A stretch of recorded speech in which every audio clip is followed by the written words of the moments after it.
Saturday night at 10 on MPT. Programs on MPT are made possible by our members and the following. We at Sage Policy Group recognize that this is a challenging period for households and businesses. But Marylanders are intelligent, strong, inventive, and entrepreneurial. Eventually, this economy will bounce back stronger than ever. Salisbury University educates tomorrow's professionals with graduate programs to advance your career. Earn your master's online in business, nursing, or GIS. Study social work online or at Satellites in Hagerstown, Cecil, Southern Maryland, and the Midshore. Learn more at salisbury.edu. 71 acres in downtown Baltimore devoted to learning, discovery, care, and service. We train the professionals who secure the health, well-being, and just treatment of Maryland citizens. We create the knowledge that cures disease and strengthens communities across the state and around the world. UMB makes the world more just, more enlightened, healthier, and more humane. We are UMB. This program is made by MPT to enrich the diverse communities throughout our state and is made possible by the generous support of our members. Thank you. The new do-it-yourself trend, gun making. A lot of the guns that we're seeing now are these ghost guns. Every one of us has been touched by this issue. Students and schools reeling from long COVID. I think quarantine is huge, driving huge increases in chronic absence. And new district lines become law. This is a violation of Article 3, Section 4 of the Maryland Constitution. This is a legally sufficient map.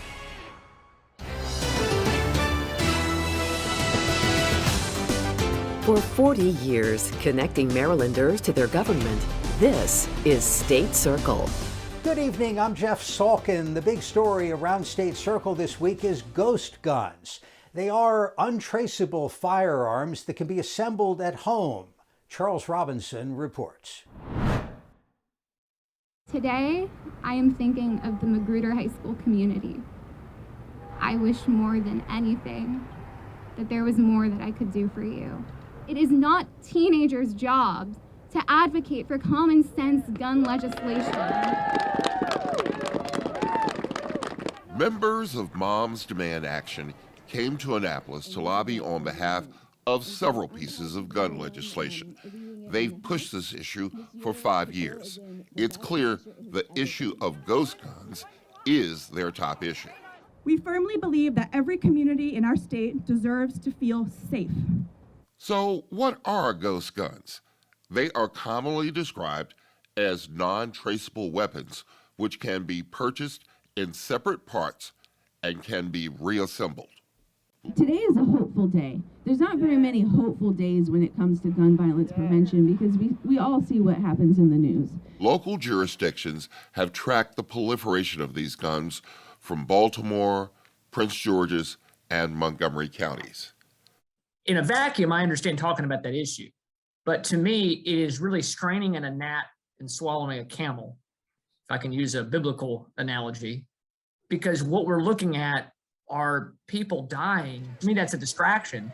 They should be down here pushing for Repeat Violent Firearms Offenders Act to pass. They should be down here supporting making stealing handguns a felony.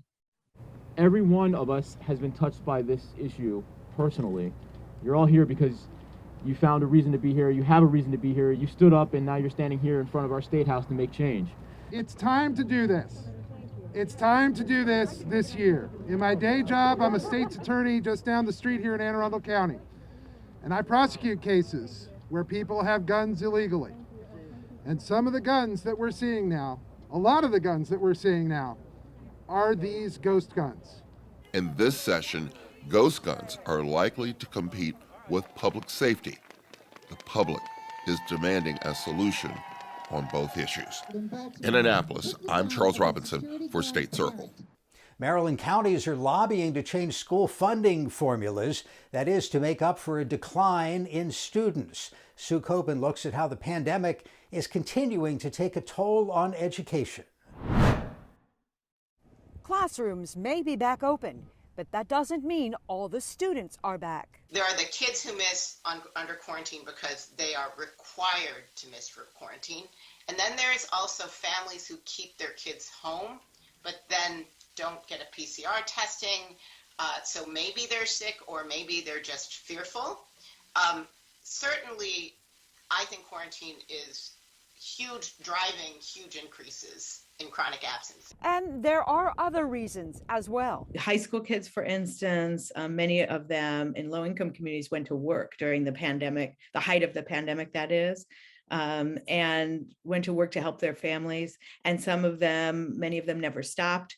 Some of them continued to work and then take care of the house and younger siblings so their families could work. The State Board of Education learned this week that overall attendance for grades 1 through 12 went from 93.5% in 2020 to 92.5% in 2021.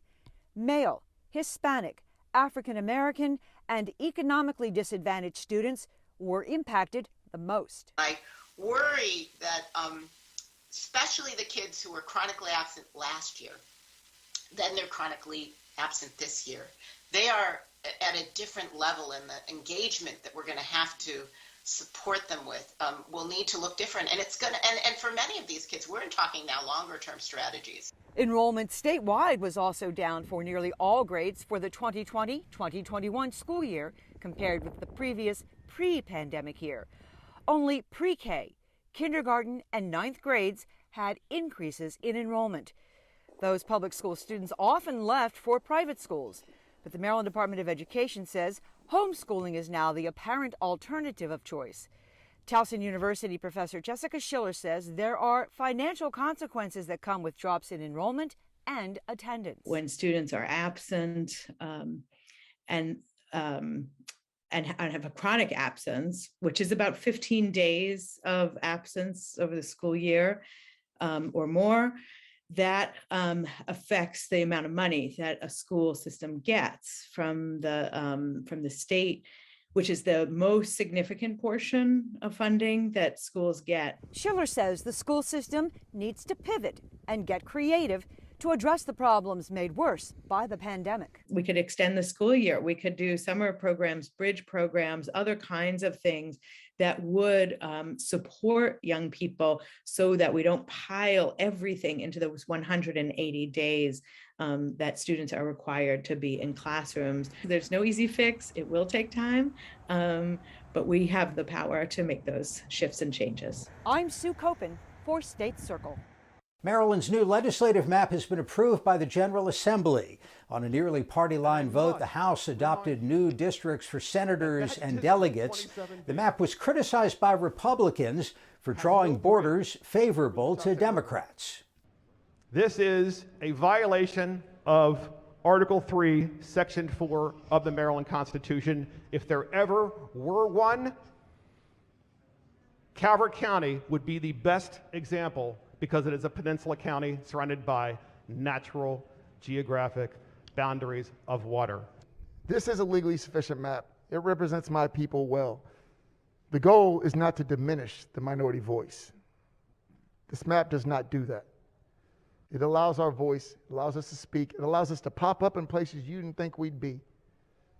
So I do disagree with the connotation that maybe this map isn't fair to us. It's more than fair to us, and it was made by us. The new map cannot be vetoed by the governor. It will likely face a court challenge. Joining us for the Annapolis Face-Off this week are Senator Brian Feldman, Democrat from Montgomery County, Vice Chair of the Finance Committee, and Delegate Rachel Munoz, a Republican from Anne Arundel County. Thank you both for being with us. Senator, in years past, you have sponsored legislation that would legalize cannabis or marijuana for recreational use. What's the argument for doing that? Well, just a couple of things. I did have a bill in the 2021 session, a straight up legalization bill. I mean, the landscape in the country is shifting really dramatically. If you remember back not that long ago, we introduced medical cannabis program. And at the time it was very controversial. And, we passed a bill back in 2013. The reality is now we're up to 37 states that have medical cannabis. It's not even that controversial. In Maryland, we're up to 150,000 Marylanders are registered as patients for the medical cannabis program. Similarly, adult use legalization, also politically divisive, has been in the past, but the landscape there shifting dramatically as well. Just in the last year, we're now up to 19 states, including in our own region. Virginia's moving forward, New York, New Jersey, Massachusetts, the district. So the landscape, I think, on the topic has shifted. The polling in Maryland shows support. And so we're having a discussion this session, about whether to move that direction. And I should also add that when you look at last November's ballot initiatives around the country, this is not a Democrat-Republican issue. States like South Dakota, Montana, these aren't like deep blue states, passed referendum questions overwhelmingly to move it to adult use legalization. And so I think it's worthy of a discussion. Let's have a discussion. Let me get Delegate Munoz in on this. Do you see the landscape shifting on this issue, and what would be your concerns with it? I absolutely understand the motivations behind the bill and the push for recreational use, but my biggest concerns have to do with our children, actually. I think Maryland's done a great job of decriminalizing marijuana use. We've done a great job with our medical marijuana use program.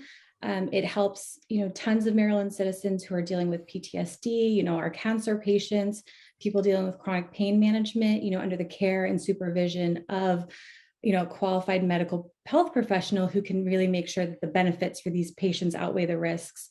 And I think we've done great, with all those avenues. My biggest concern is, the American Academy of Pediatrics, the American medical groups, they all discourage states from legalizing recreational use because of its harmful effects on children. Senator, are you concerned about that? There's some research about, changes in the brains of younger people who use this. Look, I think those are the legitimate issues we should discuss.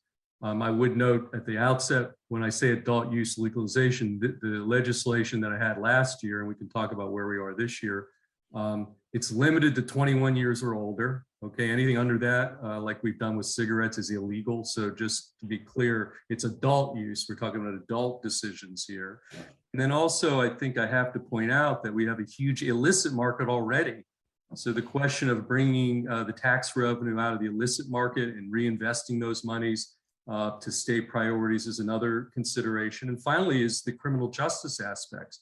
The reality is we've had enforcement policies that have resulted in mass incarceration, not only in Maryland, around the country, of our Black and brown Marylanders in very disproportionate numbers. So the idea of criminal justice reform to address that issue. So this is all, I think, wrapped up in this discussion. Illicit market that already exists, it's adult use, tax revenue, but also importantly, very importantly, the criminal justice aspects of this legislation. And can I just add, Jeff, just to kind of reframe issues this year, the Speaker of the House, Speaker Jones, has expressed support for a referendum next November, similar to what we did with sports gambling last November and casino gambling years ago.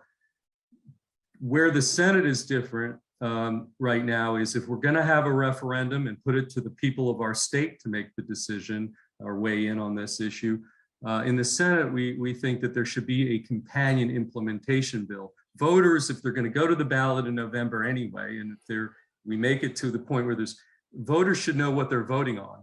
There should be meat on the bones for the voters to see how we're going to handle criminal justice, how we're going to handle social equity, licensing, reinvesting dollars into things like education for youth.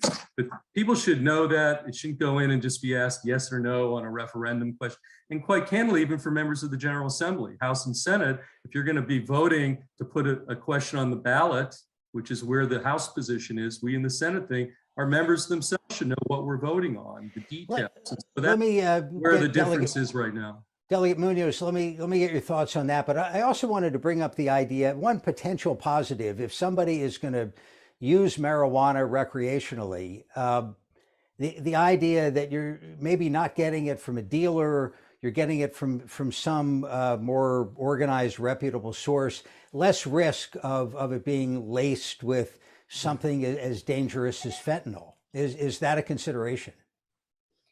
I mean, I agree with what the senator was saying. We do need more information. And I think that's my biggest concern here because, the popularity for recreational marijuana has gone up in recent years across the whole country and here in Maryland. But since we've been so cautious here in Maryland, we're able to look to other states and we're able to look at their statistics. And we see that, in the age range of 12 to 17-year-olds, in every state where recreational marijuana has become legalized, we see higher rates of use between those 12 to 17-year-old youths. These are children, these are people's children.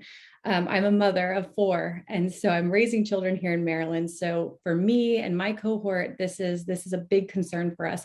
We also see things like traffic-related deaths having to do with marijuana use go up across the board in all these states. And again, this is not something that just affects people who use marijuana recreationally, but it affects everyone out on the roads.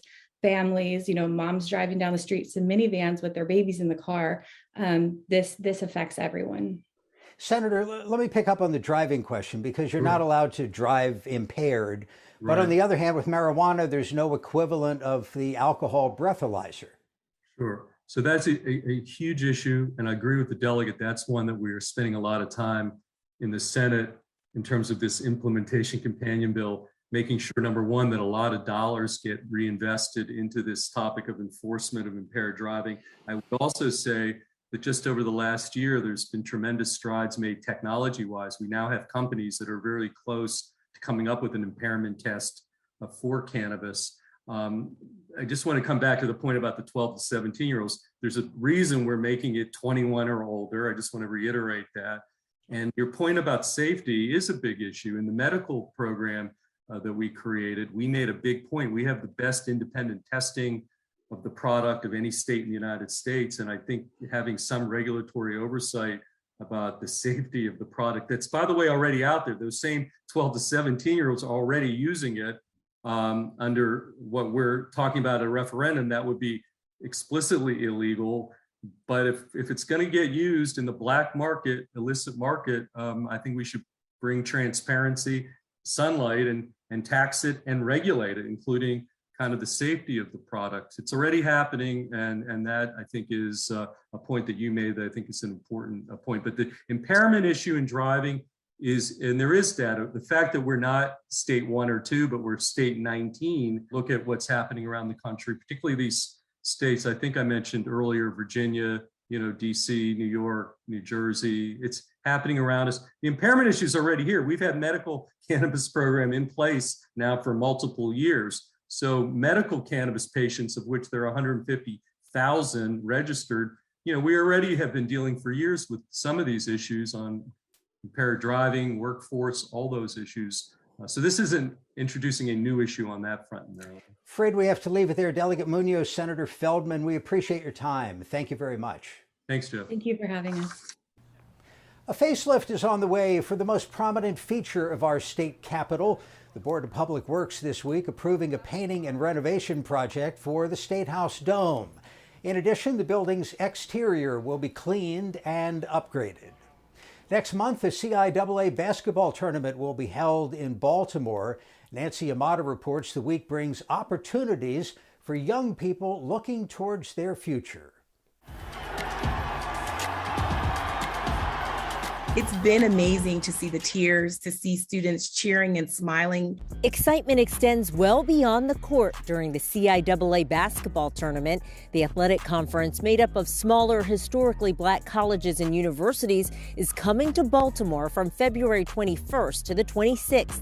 Some students attending the education fair will find out virtually if they were accepted into their college of choice. Quite a few of the CIAA schools will be doing on-site or virtual on-site admissions, as well as reviewing applications that were already submitted into their offices. Raquel Robinson is the CIAA Education Day and Career Expo director. Because of the ongoing pandemic, some of the tournament's most popular events will be held virtually this year once students register and log on. It's almost like walking through a convention center where you go to booth. So students will be able to click on the booths. They'll also be able to rack up points on the leaderboard where they'll be able to win prizes and gift cards. But then they'll also be able to experience virtual campus tours. They'll be able to talk to admissions counselors and vendors in person via the platform and through the chat. Robinson says Education Day is an opportunity to connect and get answers. Last year, a lot of the questions were around, are you still requiring SAT or ACT scores? Do I still have to submit an application even though we're in this virtual space? I really didn't get to have a senior year. So what does this mean for me as I apply as a senior going off to college for the first time? For students in college, Career Expo is all about the next step after graduation. So this is just a great way to get in front of Fortune 500 companies. So we're excited that Truist Bank has come on as the title sponsor for Career Expo. But also there are lots of other vendors that will be there, police stations, school districts, Department of Transportation. Though in-person gatherings are always preferred, ironically, the virtual events have helped bridge the gap when it comes to access and equity. Robinson has some valuable advice for students who worry college is out of reach. You got to do well in high school. You got to get connected if you're not doing well. Seek out teachers for tutoring. Go to your counselor and say, hey, I don't have a lot of money. My family can't send me to college, but are there scholarships or grants that I can apply for? I'm Nancy Yamada for State Circle. For the Political Roundtable this week, we're joined by Pamela Wood of the Baltimore Sun, baltimoresun.com. Pam, thanks for joining us. You covered the redistricting debate in the Senate and the House this week. What are the big takeaways from the new maps that were approved by the legislature? Thanks for having me, Jeff. So yes, the General Assembly completed their final votes on a new set of districts for themselves, for state senators and state delegates. This map is required to be adjusted every 10 years after the census. For my readers in the Baltimore area, one of the biggest takeaways is that Baltimore is losing some representation. That's because of our continued population loss in the city. There's going to be one fewer senator from Baltimore City going forward after the next election. The way the process works on legislative redistricting is that the governor cannot veto this map. It becomes law when the legislature passed up the governor's suggested map and approved their own. It can, however, be appealed in court, and we understand it'll be that action will be taken by allies to the governor at the Court of Appeals. That's right. Almost as soon as the final vote happened on a Thursday of this week, out came a press release from a group called Fair Maps Maryland. Now it is a multi-partisan group, but it is aligned with Governor Larry Hogan. One of his top advisors is running the show here. They pledged that they are going to file a lawsuit. They think this is a blatant example of gerrymandering, and it'll go before the Court of Appeals, which has a majority of judges who were appointed by Governor Hogan, including his former legislative officer, Judge Getty, who's now the chief judge pending hitting retirement age not too long from now. That's right. Many observers think it was not a coincidence that Governor Hogan put Judge Getty on the court. This will probably be one of the most consequential things he does before he soon hits the retirement age. Well, let's switch to a topic that's really out of left field. The work by the Baltimore Orioles to change the dimensions of the ballpark at Camden Yards. You wrote about this because there's potentially some state money involved. Yes, that's right. This actually is a story out of left field. The Orioles are moving the left field fence back and making it taller to try and have a few less home runs. Now, the stadium is a public stadium. The Orioles pay rent there, and they have asked and were granted a discount on their rent equal to the cost of the project. They think it will cost about $3.5 million, and that will be parceled out over the next 5 years in terms of a rent credit. Now, what's interesting here, the lease only goes for 2 more years, and there's ongoing negotiations. So if the Orioles want to get all that money back, they've got to extend the lease or strike a new one with the Maryland Stadium Authority. You're not on the sports desk, but the work here isn't being done for aesthetic reasons. The idea is that so many home runs were being hit to left field, it was it was hard to recruit, sign up free agent pitchers. I guess there's no way to have the wall like go up and down when the other team's batting. Well, wouldn't that be a fun strategy for sure? Just a little bit, a few inches, nobody would notice. That certainly would be fun. Yeah, I think Major League Baseball wouldn't allow that to happen. Other state work that's gone on, the Board of Public Works has approved some renovations to the State House complex, including painting the dome, which anybody who's there on a regular basis would notice from blocks away has looked terrible. If there was a homeowners association that covered State Circle, nasty letters would have been sent that you need to paint the roof. Yeah, you can see it from far away, and if you're ever lucky enough to get up there, it is pretty rough up there. I mean, this is the oldest state house that's in continuous legislative use in the country. It's always an ongoing effort to keep this old building and grounds functioning and attractive. And there's also some work on the Treasury building, which even predates the State House. It's a little building off to the side on State Circle, and they're doing some work there as well. I've never been up to the top of the dome. That's definitely on the bucket list. I mean, Thomas Jefferson was up there, supposedly. Yeah, and it's a beautiful view. I've been fortunate enough to be up there a couple times. You can see, the whole city, the Severn River, the Naval Academy. It's a really special building. I feel fortunate that I get to work there every day. Likewise, it's a thrill to walk into the place. Last thing I wanted to mention is you did a little digging the State House complex and found something odd going on with the sidewalk in the front of the building, the area known as Lawyers Mall. Yeah, odd and delightful. So Lawyers Mall, for folks who haven't been to Annapolis lately with the pandemic, it got a complete overhaul. There was utility work had to be done underground, and the state took the opportunity above ground to really renovate the plaza with the Justice Thurgood Marshall statue. It's really very great for gathering. And I learned while sitting on the ground covering a press conference this week that there's heating elements under the stone. So even when it's bitterly cold out, the ground is not frozen. So that's nice for all the folks who want to come down and make their voices heard in Annapolis. It's a little nicer. Well, somebody should check that out during the snowstorm. Pamela Wood, you can read her work at BaltimoreSun.com. Thank you very much. Thanks, Jeff. And that is State Circle for this week. Join us every week at this time as we bring the State House to your house. Monday on Direct Connection, 20 years of public radio. We'll meet the leaders steering WYPR into its third decade. That's Monday evening at 7. Now, for all of us at MPT, thank you for watching and have a good night.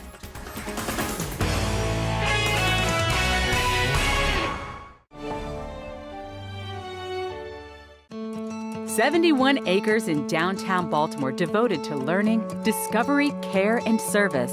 We train the professionals who secure the health, well-being, and just treatment of Maryland citizens. We create the knowledge that cures disease and strengthens communities across the state and around the world. UMB makes the world more just, more enlightened, healthier, and more humane. We are UMB. University of Maryland Center for Environmental Science, leading the way on Chesapeake Bay restoration, while guiding our state, nation, and world toward a more sustainable future. UMBC offers professional applied master's degrees